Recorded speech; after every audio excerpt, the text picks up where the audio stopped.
जय जिनेन्द्र।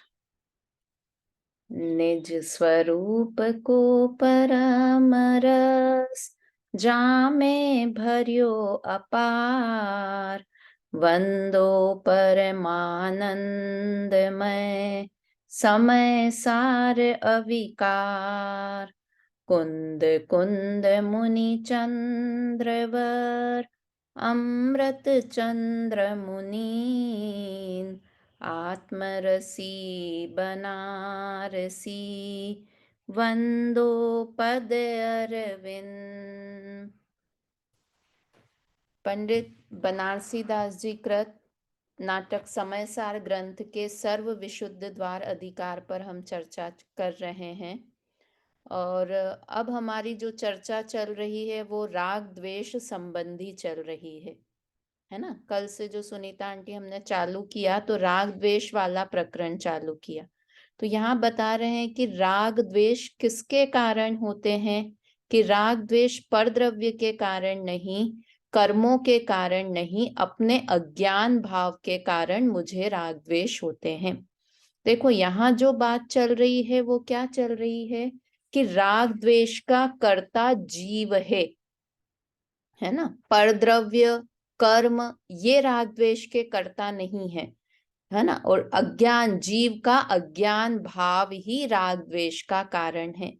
पर कई जगह हम पहले ये भी पढ़ के आए हैं इसी समय सार नाटक ग्रंथ में कि जीव तो जो शुद्ध जीव है उसमें तो राग द्वेष है ही नहीं, है ना।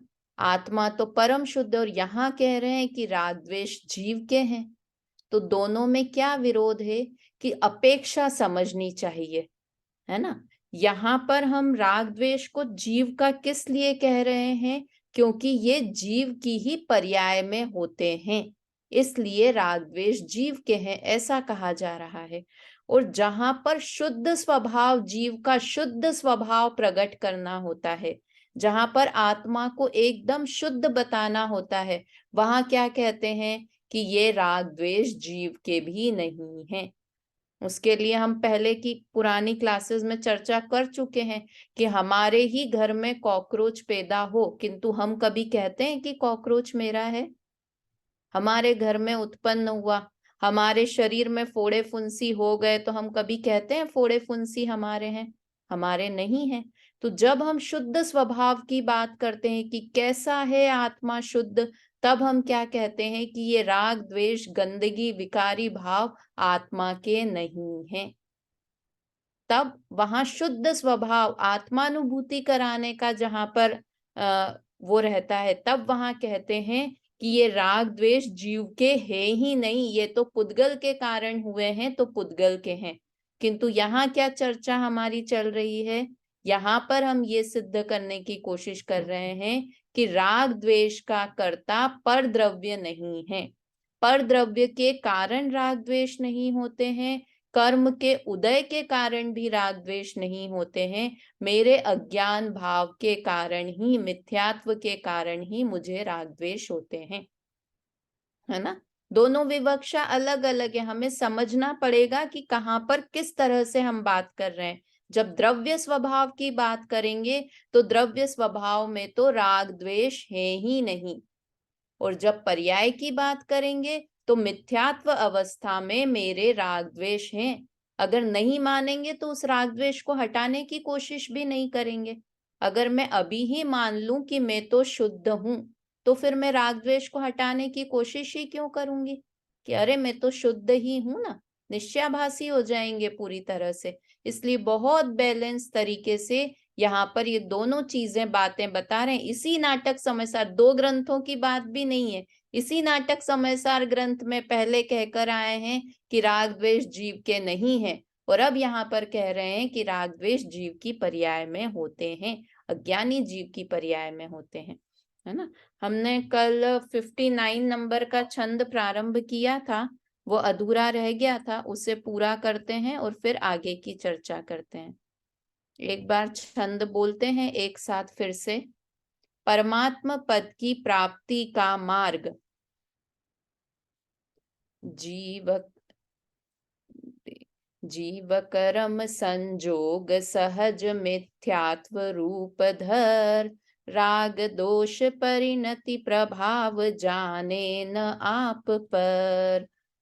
तम मिथ्यात मिटी गयो, हुवो समकित उद्योत ससी, राग द्वेष कछु वस्तु नाही छिन माहि गए नसी। अनुभव अभ्यास सुख राशि रमी, भयो निपुण तारन तरन, पूरन प्रकाश निश्चल निरखी, बनारसी वंदत चरण। है ना। कल हमने थोड़ा अर्थ किया था 4 लाइन का, बाद की 4 लाइनें रह गई थी, तो एक बार शुरू देख लेते हैं। जीव कर्म संजोग सहज मिथ्यात रूपधर, जीव कर्म के संयोग के कारण सहज ही मिथ्यात्व भाव को धरता है। देखो यहाँ सहज शब्द बहुत इंपॉर्टेंट है। सहज ही मिथ्यात्व रूप को धरता है, तो हम ऐसा सोच सकते हैं कि कर्म का संयोग होता है और जीव मिथ्यात्व भाव को धरता है।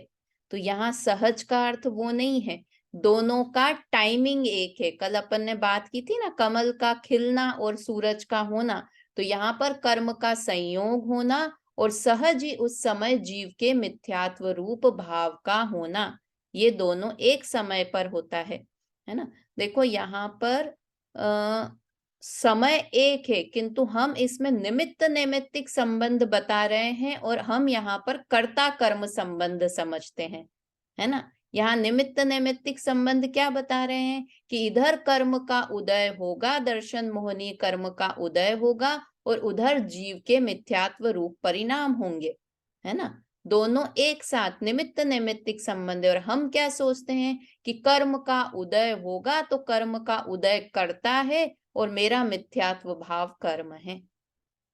समझ में आ रहा है आरती जी? दो अलग अलग चीज हैं, कर्ता कर्म अलग है और निमित्त नैमित्तिक भाव अलग है।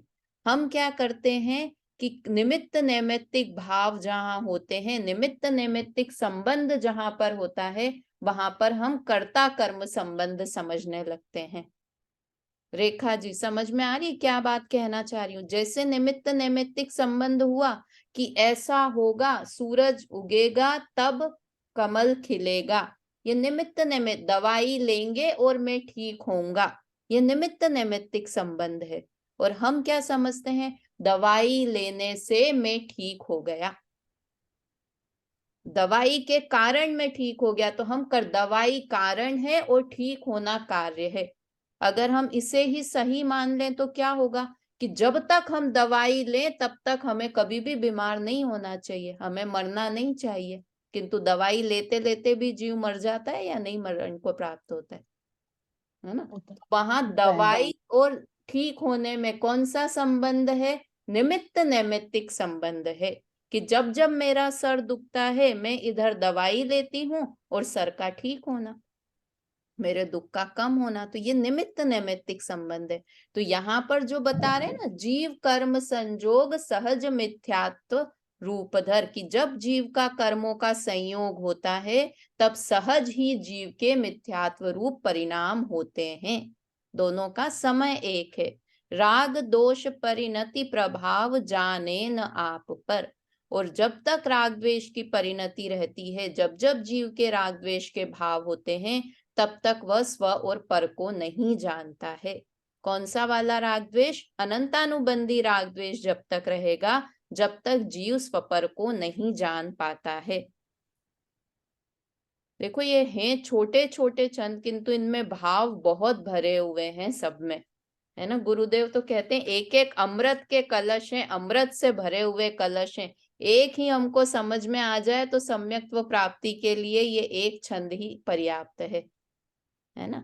देखिए आगे, तम मिथ्यात्व मिटी गयो हुओ समकित उद्योत ससी, और जब मिथ्यात्व रूपी अंधकार नष्ट होता है तब सम्यक्त्व रूपी शशि उद्योत को प्राप्त होता है या उत्पन्न होता है, सम्यक्त्व रूपी चंद्रमा उद्योत होता है। राग दोष कछु वस्तु नाही छिन माही गए नसी, और जब मिथ्यात्व का नाश होता है, सम्यक्त्व की प्राप्ति होती है, उस ही समय पर राग द्वेष भी क्षण मात्र में नाश को प्राप्त होते हैं। कल हमने एक और देखी थी, राग द्वेष कछु वस्तु नाही। इसको जयचंद जी छाबड़ा ने कैसे लिया है कि राग द्वेष कोई वस्तु ही नहीं है ना।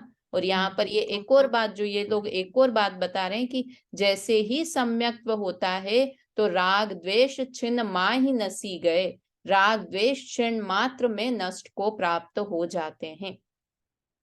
तो मम्मी बताओ कि जब सम्यक दर्शन मुझे होगा तो तुरंत ही मेरा सारा राग द्वेष नष्ट हो जाएगा चौथे गुण स्थान में ही? नहीं होगा। तो यहाँ तो लिखा है कि जब समकित उद्योत ससी, राग द्वेष कछु वस्तु नाई छिन्न माहि गए नसी, राग द्वेष तुरंत नाश को प्राप्त हो जाएंगे, यहाँ तो ऐसा लिखा है। राग द्वेष तो एक राग द्वेष जो है समकित उद्योत होएगा तो राग द्वेष धीरे धीरे खत्म हो जाएंगे। तो यहाँ तो लिखा है छिन्न माहि नसे गए, क्षण मात्र में नष्ट को प्राप्त हो जाएंगे। क्या मतलब है इसका, तनरिका जी बताएंगे? दृष्टि में दृष्टि बदल जाएगी, चीज रहेगी बट उसकी दृष्टि बदल जाएगी वहां से। नहीं, अनंतानुबंधी राग द्वेष चला गया ना, इसलिए छिन्नमाई लिखा है यहाँ पर। दोनों, आरती जी ने भी ठीक बताया, सुनीता आंटी ने भी, कि जैसे ही सम्यक दर्शन होता है, तो यहाँ जो लिखा है ना राग द्वेष कछु वस्तु नहीं, तो अनंतानुबंधी वाला राग द्वेष क्षण मात्र में नष्ट हो जाएगा। दर्शन मोहिनी के जाने का समय और अनंतानुबंधी राग द्वेष का जाने का समय का एक ही काल है। क्या कहा ज्योति जी? मिथ्यात्व का जाने का समय और अनंतानुबंधी राग द्वेष का जाने का समय दोनों का एक ही काल है ना। और जो आरती जी ने बताया वो भी ठीक है कि वो रहेंगे तो राग द्वेष, किंतु दृष्टि में नहीं रहेंगे, दृष्टि राग द्वेष के ऊपर नहीं रहेगी। जब अंतरंग से बात करेंगे तो इस तरह की बात आएगी, कर्मों की अपेक्षा से बात करेंगे तो दर्शन मोहनी कर्म का नाश होगा, तभी चारित्र मोहनी के अनंतानुबंधी क्रोधमान मायालोप, 7 प्रकृति का एक साथ क्षय होता है ना जब क्षयिक सम्यक होता है। तो दर्शन मोहनी की 3 और चारित्र मोहनी की 4 प्रकृति, ऐसा। तो इस तरह से एक क्षण मात्र, किंतु वास्तव में क्या होता है कि अध्यात्म में तो चौथे गुण स्थान में ही ऐसा मान लेते हैं कि राग द्वेष नष्ट हो गया, किंतु जब हम आगम और कर्म सिद्धांत पढ़ते हैं तो वहां तो कब तक राग द्वेष बताते हैं, 10वें गुण स्थान के अंत तक सूक्ष्म लोभ है, ऐसी चर्चा आती है ना। तो यहाँ पर जो राग द्वेष वस्तु नहीं है, ये अध्यात्म के हिसाब से बता रहे हैं कि वो क्षण मात्र में नष्ट को प्राप्त हो गए, क्योंकि 5वें गुण स्थान वर्ती को भी राग दिखता है, मुनिराज को भी राग रहता है ना। शुभ राग रहता है, अशुभ नहीं रहता है, किंतु शुभ राग होता है। शुभ राग होता है तभी तो स्वाध्याय ग्रंथ लिखते हैं, उपदेश देते हैं, ये सब शुभ राग के कारण ही होता है ना। तो है तो, किंतु यहाँ पर अनंतानुबंधी संबंधी की बात है, इसलिए क्षण मात्र में नष्ट को प्राप्त हो जाते हैं, ऐसा समझना। देखो अभी तो अपन ये नाटक समयसार ग्रंथ पढ़ रहे हैं, इसके बाद अपने को समयसार ग्रंथ प्रारंभ करना है सुनीता आंटी। मेरा मुख्य उद्देश्य तो यही है कि अपने को समयसार ग्रंथ तक पहुंचना है, पर ये अभी अपने लिए समयसार ग्रंथ सरल हो जाए इसलिए। और समयसार क्या, आगे चल के अब भविष्य की प्लानिंग करते हैं ना, तो आगे नियम सार, पंचास्तिका है, सारे ग्रंथ, प्रवचन सार, सारे पंच परमागम अपने को पढ़ने हैं। और जीवन में एक बार पंच परमागम पढ़ना ही पढ़ना है ना। पढ़ना ही नहीं है, पढ़ के सम्यक्त्व भी प्राप्त करना है ना। तो देखिए, चलिए आगे देखते हैं। मम्मी समझ में आया ना ये क्षण मात्र नशी गए, इसका क्या मतलब हुआ? अनंतानुबंधी राग, हाँ, राग द्वेष तुरंत ही नष्ट को प्राप्त होते हैं। अनुभव अभ्यास सुख राशि रमी भयो निपुण तारन तरन, और अनुभव का अभ्यास करते करते वह सुख की राशि को प्राप्त होता है, और भयो निपुण तारन तरण, और निपुण तारन तरण बन जाता है। तारन तरण मतलब क्या होता है? एक भजन में आता है ना मुनिराज के, कौन सा भजन है वो? आप तरे अरु पर को तारे, निष्प्रह ही निर्मल हैं ऐसे साधु सुगुरु कब मिली है, ऐसे साधु सुगुरु कब मिली है। वो मुनिराज के लिए आता है। तो तारन तरन का क्या अर्थ होता है? तारन मतलब तारने वाला, जो दूसरों को तारे, भव समुद्र से तारे, वो तारन। और तरन मतलब खुद भी भव समुद्र से तर जाए, वो तरन, है ना। हमारे भगवान, हमारे मुनिराज कैसे हैं? तारन तरन है, कि खुद भी भव समुद्र से तिर गए हैं और दूसरों को भी तिरने का मार्ग बताते हैं। इसलिए तरन तारन उपमा हमारे मुनिराज को, भगवंतों को दी जाती है। तो जब अनुभव का अभ्यास करेगा तो वो कैसा हो जाएगा? तारन तरन बन जाएगा, कि स्वयं भी सम्यक्त्व प्राप्त करके मोक्ष में जाएगा और अन्य जीवों के लिए भी मोक्ष मार्ग का प्रकाश करेगा। निपुण, निपुण क्या? निपुण का अर्थ? निपुण, निपुण बोलते हैं ना, मतलब सब अच्छी तरह से निपुण हूं मैं इस कार्य में। निपुण को और क्या बोलेंगे अपन? एक्सपर्ट। हाँ, एक्सपर्ट। एक्सपर्ट। हाँ, एक्सपर्ट। और ये यहाँ पर नीचे अर्थ लिखा भी है, निपुण का पूर्ण ज्ञाता बन जाता है, पूर्ण ज्ञाता बन के तरन तारन हो जाता है ना। पूरन प्रकाश निश्चल निरखी बनारसी वंदत चरण। और ऐसे पूर्ण प्रकाशमय परमात्मा को निरख करके बनारसी दास जी उनके चरणों में वंदन करते हैं, ऐसा यहाँ पर कहा। पढ़िए, अर्थ पढ़िए, आरती जी पढ़िए। जीवात्मा का अनादि काल से कर्मों के साथ संबंध है, इसलिए वह सहज ही मिथ्या भाव को प्राप्त होता है और राग द्वेष परिणति के कारण स्व पर स्वरूप को नहीं जानता।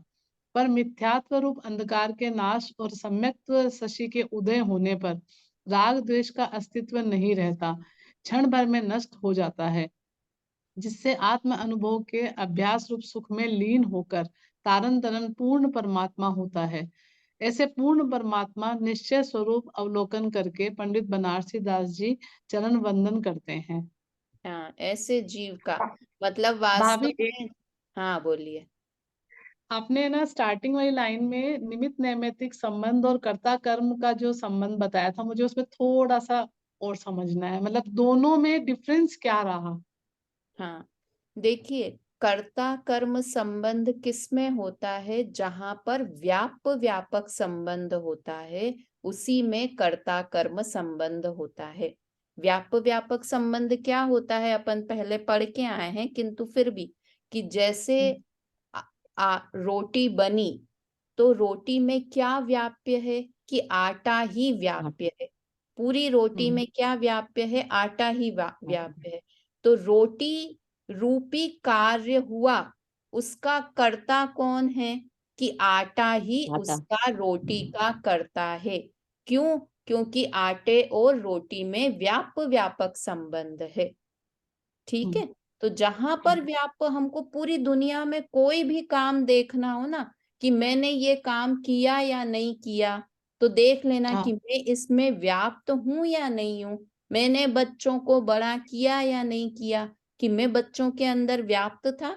नहीं था, तो इसलिए मैंने बच्चों को बड़ा नहीं किया। मैंने परिवार की देखरेख की? नहीं, कि मैं परिवार के अंदर थोड़ी मिल गया। मतलब व्यापक होने के लिए उस वस्तु में घुसना पड़ता है, उसके अंदर व्याप्त होना पड़ता है, फैलना पड़ता है। तो जो भी करता, जैसे जो भी चीज है, कि सोने का हार सुनार ने बनाया, तो ये सही बात है कि नहीं है? क्योंकि सोने के हार में क्या व्याप्त है? सोना व्याप्त है। इसलिए सोने के हार का कर्ता कौन है? सुनार नहीं है, सोना ही है। रोटी का कर्ता कौन है? आटा ही है, बाई नहीं है, क्योंकि वो उसमें व्याप्त नहीं हुई। ठीक है। तो ये तो कर्ता कर्म संबंध हुआ। अब हम क्या समझते हैं? निमित्त नैमित्तिक संबंध को हम कर्ता कर्म संबंध समझने लगते हैं, क्योंकि ग्रंथ में निमित्त नैमित्तिक की अपेक्षा से कथन किया हुआ होता है। जैसे कहा कि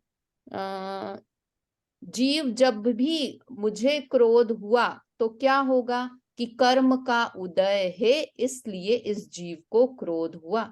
तो ऐसा कहा जाएगा ग्रंथों में। तो हमें क्या समझना होगा कि ये निमित्त नैमित्तिक की अपेक्षा से कथन है। हम निमित्त नैमित्तिक संबंध की आड़ में अपना कर्ता कर्म का पोषण कर लेते हैं, है ना। ग्रंथों में जितने भी कथन आते हैं वो निमित्त नैमित्तिक अपेक्षा से आते हैं। जैसे और उदाहरण मैं सोचती हूँ कि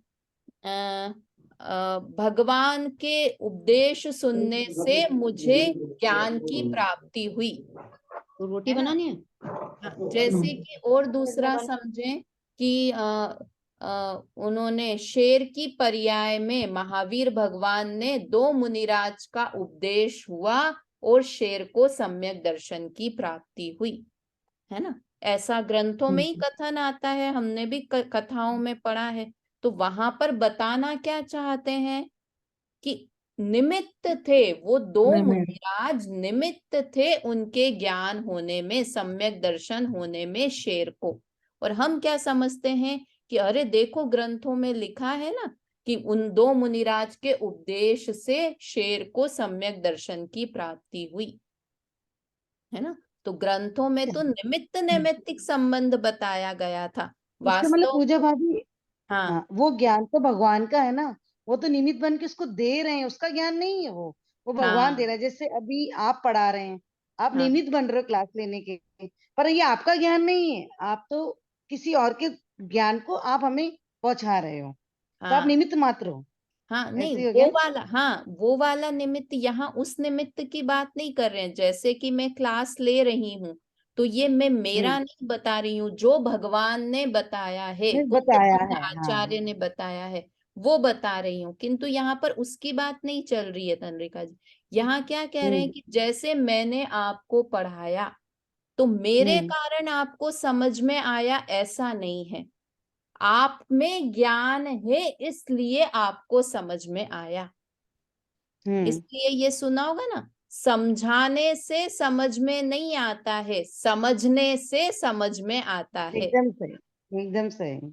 है ना। हाँ समझाने से हाँ। देखो, एक ही टॉपिक अपन ने पहले भी पढ़ा हुआ हो किंतु हमको समझ में नहीं आया उस समय पर, किंतु समझाने वाले ने तो पूरी तरह से समझाया किंतु हमको समझ में नहीं आया।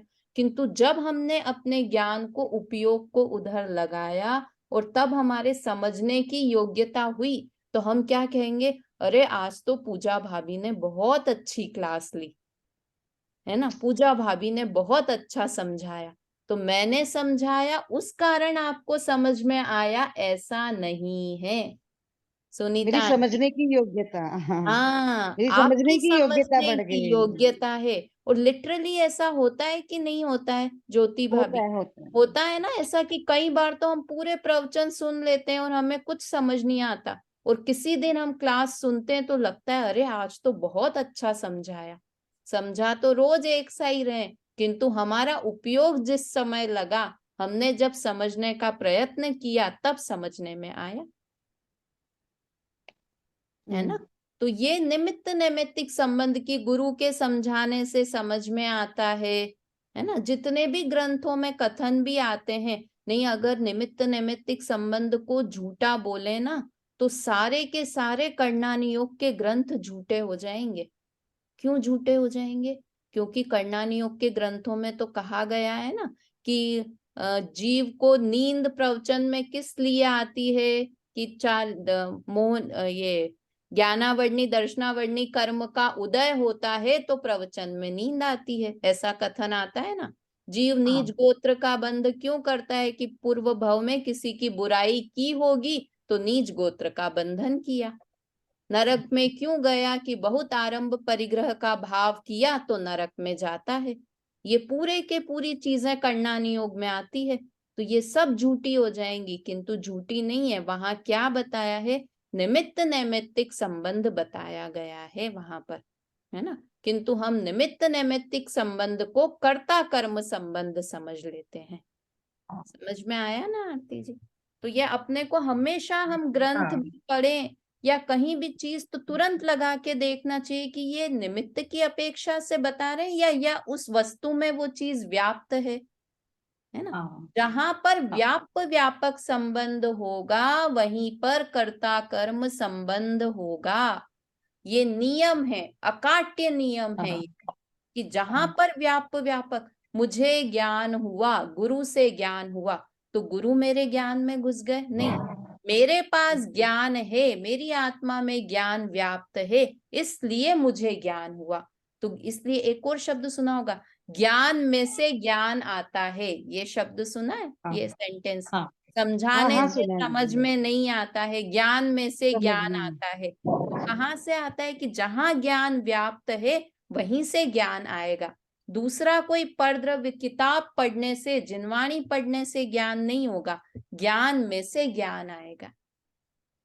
हाँ मतलब ये सही। चीजों को हम प्रैक्टिकल भी अपनी लाइफ में अप्लाई करने की कोशिश करें। हर जगह जहां बहुत दुखी हो रहे हो तो तुरंत कि अरे मैं इसमें व्याप्त हूं क्या, अपने बच्चे में, मैं अपने हस्बैंड में व्याप्त हूं क्या, जो वो मेरी बात सुनेंगे, मैं उनकी बात सुनूंगी, वो मेरे अनुसार चलेंगे, घर परिवार का कोई भी सदस्य, तो तुरंत एकदम शांति का वेदन होगा कि नहीं, मैं उनमें व्याप्त नहीं हूं ना, वो अलग द्रव्य है, मैं अलग द्रव्य हूं। मेरी बहू अलग द्रव्य है, सास अलग द्रव्य है, बेटा बेटी अलग द्रव्य है, मैं अलग द्रव्य हूं। हर चीज में, हमारा मोबाइल टूट जाए तो हम दुखी हों तो क्या सोचना, अपन क्या सोचे, मेरे हाथ से गिर गया इसलिए मोबाइल टूट गया। तुरंत लगाओ कि व्याप्त हूं क्या मैं मोबाइल में, मैं अलग द्रव्य हूं, वो अलग द्रव्य है। मेरे हाँ तोड़ने से, मेरे हाथ से गिरने से मोबाइल नहीं टूटा, क्योंकि मेरे और मोबाइल में व्यापक संबंध नहीं है ना। हर चीज में लगाकर देखेंगे तो बहुत शांति का वेदन होगा। हाँ ठीक है ना। चलिए अगला वाला हाँ छंद पढ़ते हैं, बहुत अच्छा है ये, 61 नंबर का छंद है। यहाँ पर प्रश्न पूछा है, बड़ा बढ़िया अच्छा छंद है ये, मुझे पढ़ा तो मजा आया पढ़ने में। राग द्वेष का कारण मिथ्यात्व है। पढ़ते हैं एक बार, सवैया 31 है। यहाँ पर प्रश्न किया है और इसका उत्तर अगले छंद में, इसी के ही बात की 4 लाइन में प्रश्न है और 4 लाइन में उत्तर दिया हुआ है। को शिष्य कहे स्वामी राग दोष परिणाम, ताको मूल प्रेरक कहु तुम कौन है। पुगल करम जोग की दो इंद्रिनी के भोग, की दो धन की दो परिजन की दो भोन है। गुरु कहे छहो दर्व अपने अपने रूप, सबनी को सदा असहाय परिनोन है। को उदरब काहू नो प्रेरक कदाचि ताते, राग दोष मोह मृषा मदिरा अचोन है। देखिए प्रश्न किया यहाँ पर, क्या प्रश्न किया? को शिष्य कहे स्वामी राग दोष परिणाम, ताको मूल प्रेरक कहो तुम कौन है। कि हे भगवान, हे स्वामी, मुझे ये राग द्वेष के परिणाम होते हैं, है ना। राग का परिणाम आता है जब मेरे बच्चों को देखता हूं तो बिल्कुल मजा आ जाता है। 10 दिन में कोई बच्चा 6 महीने बाद हमारे पास आए तो कितना अच्छा लगता है, एकदम राग में हो जाते हैं, है ना। कि अरे बच्चा आ गया, तो मुझे राग द्वेष का, और द्वेष का परिणाम आता है किसी को तो देखते ही गुस्से का परिणाम आता है। तो जो ये मुझे राग द्वेष के परिणाम होते हैं, इसका मूल प्रेरक, इसको मूल प्रेरणा करने वाला, मूल कारण, प्रेरक यानी यहाँ कारण समझो, कि इसका मूल कारण आप बताओ कि मुझे ये राग द्वेष के परिणाम क्यों आते हैं, है ना। मुझे राग क्यों होता है, किसी को देख के मुझे राग होता है, किसी को देख के अपने आप द्वेष होता है, तो ऐसा मुझे क्यों होता है, इसका कारण तुम बताओ। भगवान से पूछ रहे हैं, मुनिराज से पूछ रहे हैं, है ना। होता है कि नहीं, हमको भी ये प्रश्न होना आता है ना, कि क्या करूं, मुझे बहुत राग आता है या मुझे बहुत गुस्सा आता है। कभी कभी मैं जानती भी हूं कि गुस्सा करना बुरी बात है, किंतु फिर भी मुझे बहुत गुस्सा आता है। तो हे भगवान, मुझे इसका कारण बताओ कि इसका मूल कारण क्या है। मूल कारण उसने खुद नहीं, प्रश्न पूछने वाला ही पूछ रहा है कि पुद्गल कर्म का उदय होता है। जब चारित्र मोहनी कर्म का उदय होता है तो मुझे गुस्सा आता है और राग होता है, ऐसा है? ये कौन पूछ सकता है जो थोड़ा स्वाध्याय करता हो, जिसने पहले करणानी योग के ग्रंथ पढ़ रखे हों? वो तो ऐसा पूछेगा कि अगर मुझे इस कारण पूर्व कर्म, जैसे अपन बोलते हैं ना कि किसी से हमें बहुत राग होता है तो हम तुरंत बोल देते हैं, अरे मेरा तो इससे 9 भवों का नाता है, पूर्व कर्म का हमारा साथ है, इसलिए इसको देख के ही मुझे राग का परिणाम आता है ना? तो ये क्या पूर्व कर्म के, पुद्गल कर्म के उदय के कारण राग द्वेष होते हैं, या योग के कारण? योग मतलब योग, मन वचन काय के कारण, कि किसी ने बुरा काम किया तो मुझे द्वेष आया, किसी ने अच्छा काम किया तो मुझे राग आया। तो योग के कारण मुझे राग द्वेष होते हैं, या पुद्गल कर्म के उदय के कारण मुझे राग द्वेष होते हैं? कीदो इंद्रनी के भोग या फिर 5 इंद्रियों के भोगों के कारण मुझे राग द्वेष होता है, कि 5 इंद्रियों के अच्छे अनुकूल भोग सामग्री मिली, अभी सर्दी है तो धूप मिली तो मुझे वाह वाह मजा आ गया, ऐसा राग आएगा। और अभी कोई ऐसी चालू कर दे तो मुझे द्वेष आएगा। तो 5 इंद्रियों के भोगों के कारण मुझे राग द्वेष होते हैं, या फिर कीदो धन, या फिर धन के कारण, धन संपत्ति के कारण मुझे राग द्वेष होते हैं, या फिर परिजन के कारण मुझे राग द्वेष होते हैं, कीदो भोन, या फिर मुझे घर के कारण, भोन मतलब भवन, घर के कारण मुझे राग होता है, द्वेष होता है। मतलब उसके दिमाग में, शिष्य के दिमाग में जितनी चीजों के नाम आए, इस कारण मुझे राग द्वेष होते हैं क्या, ऐसा उसने प्रश्न किया। क्या प्रश्न किया? कि जीव राग द्वेष से तो दुखी है, मुझे समझ में आ रहा है कि राग द्वेष से मैं दुखी हूं, तभी तो ये प्रश्न उपस्थित हो रहा है कि मुझे राग द्वेष क्यों होते हैं, मेरे राग द्वेष करने का मूल कारण क्या है? क्या मुझे परद्रव्य के कारण राग द्वेष? ये सब परद्रव्य हुए, है ना, धन, परिवार के लोग, भवन, भोग सामग्री, ये सब, या फिर पूर्व कर्म के उदय के कारण मुझे राग द्वेष होते हैं? आप मुझे इसका समाधान करो। है या नहीं है ऐसा प्रश्न? ज्योति जी, है या नहीं अपना ऐसा प्रश्न? है ना? तनरिका जी, है ना ऐसा प्रश्न कि मुझे क्यों होता है? जी है। इतना धर्म है। सुनते हैं हम तो फिर भी मुझे गुस्सा आता है, इतना धर्म सुनते हैं फिर भी मुझे मेरे परिवार के प्रति इतना राग है। तो कारण क्या है इस राग द्वेष का? ये ऐसा आता है प्रश्न पूजा अभी, आता है, है। मैं कई बार सोचती थी ऐसा हो क्यों रहे हैं, जबकि मैं इतना धर्म सुन रही हूँ, कर भी रही हूँ, फिर भी हाँ, आता है भाभी मेरे अंदर, है ना, आता है। आता है सबका, हाँ। ये सबका प्रश्न है, आपका मेरा सबका हम्म। प्रश्न है। तो उसने तो यहाँ पर क्या किया कि लोग दूसरी चीजों पे ब्लेम किया कि क्या इस कारण होता है, इस कारण होता है, या इस कारण होता है। तो उसका समाधान श्री गुरु कर रहे हैं। पहले प्रश्न अपना लगेगा तो उत्तर सुनने में भी इंटरेस्ट आएगा, है ना? प्रश्न अपना लगना चाहिए कि वास्तव में मेरी भी यही स्थिति है। तो क्या देते हैं गुरु उत्तर? गुरु कहे छहो दर्व अपने अपने रूप, सबनी को सदा असहाई परिनोन है। कि श्री गुरु कहते हैं कि 6 ही द्रव्य अपने अपने स्वरूप में ही परिणमन करते हैं। असहाय परिनोन मतलब किसी की सहायता की जरूरत नहीं है, अपने अपने परिणाम के कर्ता, हर द्रव्य अपने अपने परिणाम का करता है। तो जो उसने इतनी चीजें बोली थी ना कि परिवार के लोगों के कारण मुझे राग होता है, धन के कारण मुझे राग होता है, इंद्रियों के कारण मुझे, इंद्रिय भोग के कारण मुझे राग होता है, तो उन सब का उत्तर ये 2 लाइन में दे दिया कि वो देखो कि पहले वो अलग द्रव्य और तुम अलग द्रव्य हो या नहीं हो, कि दोनों अलग अलग द्रव्य हैं, बच्चे अलग द्रव्य हैं, मैं अलग द्रव्य हूँ, परिवार के लोग अलग द्रव्य हैं, मैं अलग द्रव्य हूँ, धन संपत्ति अलग है, मैं अलग हूँ। तो जो सब अलग अलग द्रव्य हैं उन सब का परिणमन असहाय मतलब बिना किसी के कारण होता है।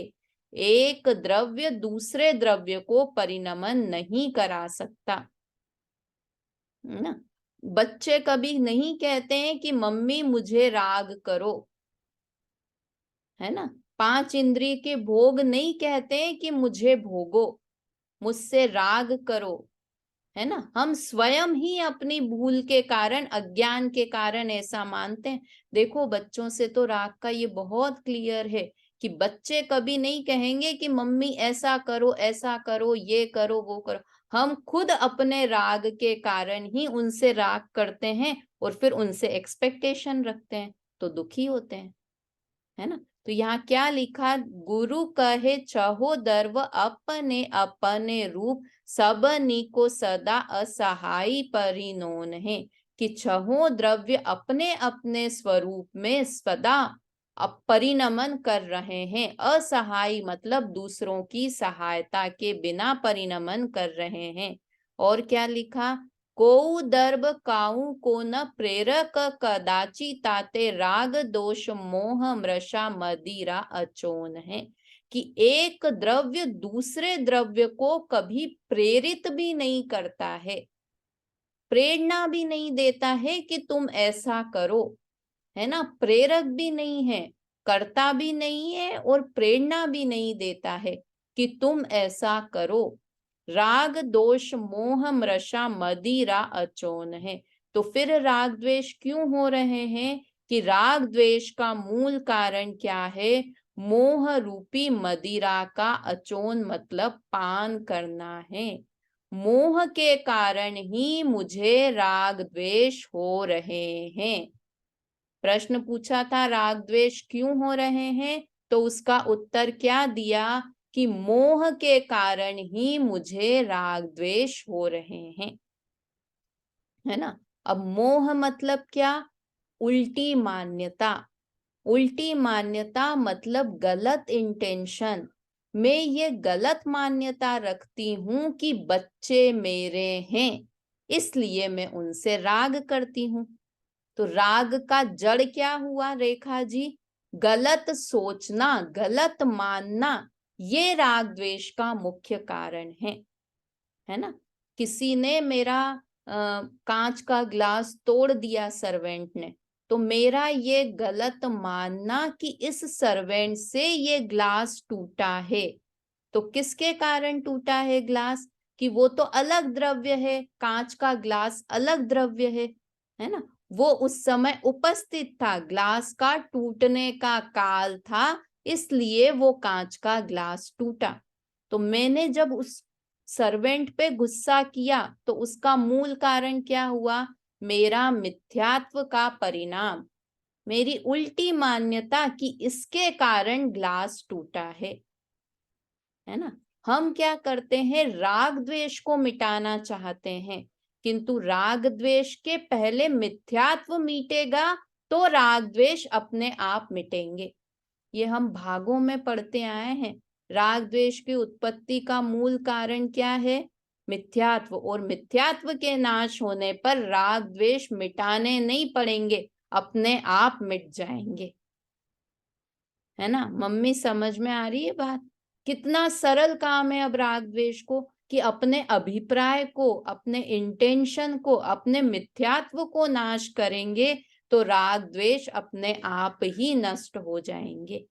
पूर्व कर्म के उदय के कारण मुझे राग द्वेष होते हैं कि नहीं, पूर्व कर्म का उदय भी पुद्गल है, क्योंकि वो पुद्गल कर्म के बने, तो पुद्गल मुझे राग द्वेष नहीं कराता है।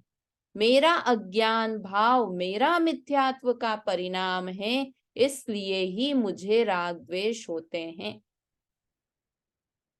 है ना। देखो दो चीजें होती है कि एक कुत्ते को अगर अपन डंडे से मारते हैं तो कुत्ते की क्या टेंडेंसी होती है, कि कुत्ता डंडे को पकड़ता है, मारने वाले को नहीं पकड़ता है।